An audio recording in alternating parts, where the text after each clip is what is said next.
नमस्कार.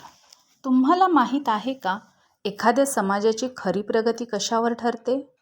पैसा, सत्ता की अजून काहीतरी वेगळं? भारताचे महान विचारवंत डॉक्टर बाबासाहेब आंबेडकर यांनी यावर जबरदस्त उत्तर दिले होते. आणि ते उत्तर आहे महिलांची प्रगती.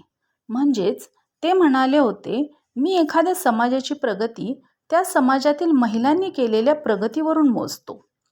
या एका वाक्यात त्यांनी समाजाचा संपूर्ण आरसा दाखवून दिला होता. कारण ज्या समाजात महिलांना सन्मान, शिक्षण आणि समान हक्क मिळतात, तो समाज खऱ्या अर्थाने विकसित होतो. आज आपण महिलांना डॉक्टर, इंजिनियर, सायंटिस्ट, पोलीस अधिकारी आणि पायलट म्हणून पाहतो. पण एक काळ असा होता जेव्हा महिलांना शिक्षण घेण्याचा अधिकार नव्हता.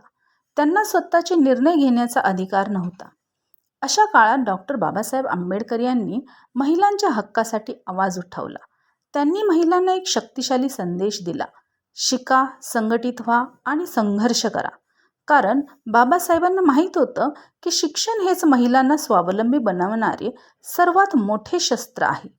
त्यांनी महिलांसाठी अनेक महत्त्वाच्या सुधारणा केल्या. हिंदू कोड बिलच्या माध्यमातून महिलांना विवाह, घटस्फोट आणि संपत्तीमध्ये अधिकार मिळवून देण्याचा त्यांनी प्रयत्न केला. त्या काळात ही गोष्ट अत्यंत क्रांतिकारी होती. इतकेच नाही तर कामगार महिलांसाठी प्रसूती रजा आणि सुरक्षित कामाचे वातावरण मिळावे यासाठी त्यांनी मोठा संघर्ष केला. भारतीय संविधान तयार करताना देखील त्यांनी स्त्री-पुरुष समानतेचा मजबूत पाया घातला. आज भारतातील सर्व महिलांना मिळालेले अनेक हक्क हे बाबासाहेबांच्या दूरदृष्टीचे आणि संघर्षाचे फळ आहे.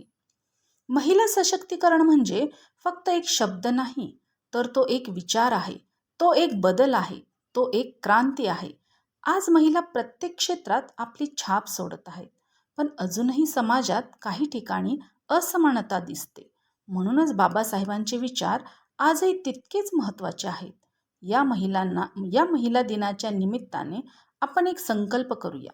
महिलांचा सन्मान करूया, त्यांना समान संधी देऊया आणि त्यांच्या स्वप्नांना उंच भरारी घेण्यासाठी साथ देऊया. कारण समाजाची खरी प्रगती ही महिलांच्या प्रगतीतच दडलेली आहे. धन्यवाद. जय भीम.